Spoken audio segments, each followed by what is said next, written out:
ça va crescendo, en ce sens qu'à chaque fois, on franchit un cap symbolique.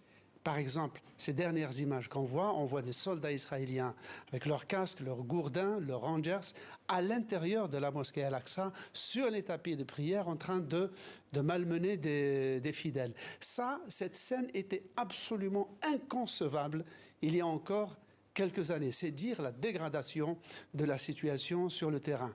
Qui plus est, chez les Palestiniens, cette entrée de la police dans la mosquée Al-Aqsa rappelle un vieux traumatisme, c'est-à-dire l'incendie de cette mosquée par un touriste australien illuminé en 1969.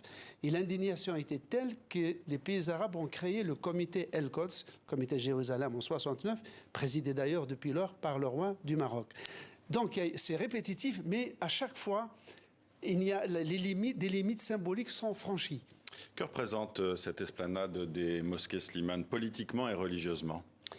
Alors, pour les Juifs, elle représente l'endroit où a été construit le premier temple sous Salomon, à peu près 1000 ans avant Jésus-Christ, détruit par Nabuchodonosor au VIe siècle, reconstruit sous l'Empire perse. Donc un lieu important religieusement. Bien sûr, c'est un lieu sacré dans le judaïsme, dans les prières, c'est quelque chose de fondamental.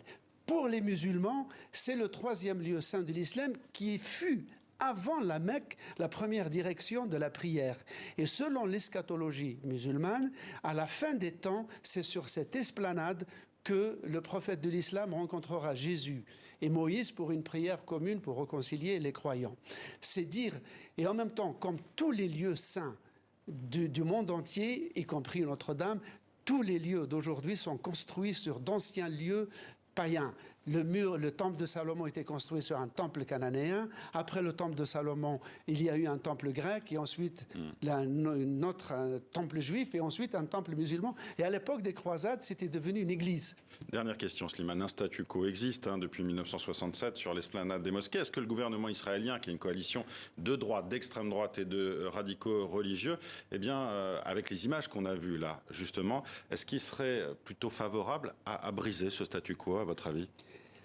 Favorable ou pas, il est brisé. Mais en tout cas, le leadership actuel, par exemple le ministre de la Sécurité intérieure, qui est donc responsable de ce déploiement policier, lui, évidemment, pense que la mosquée de Al-Aqsa, lui et ses partisans défigurent Jérusalem et qu'elle devrait disparaître. D'ailleurs, parmi les groupes d'extrémistes israéliens, d'activistes qui sont entrés protégés par la police, certains d'entre eux ont fait état de leur volonté, tenez-vous bien, d'égorger un agneau sur l'esplanade de la mosquée 6 jours-ci. C'est dire que ce statu quo qui était respecté jusqu'aux années 2000, par Moshe Dayan, jusqu'à même Menahem Begin, qui était un homme de droit dur, tout le monde était d'accord par pragmatisme qu'il ne fallait pas théologiser le conflit, qu'il fallait qu'il reste un conflit politique. Et dans ce cas-là, les deux grands rabbins d'Israël, Séfarad et Ashkénaz, ont interdit par décret religieux à tout juif d'entrer et de marcher sur l'esplanade des mosquées. Également.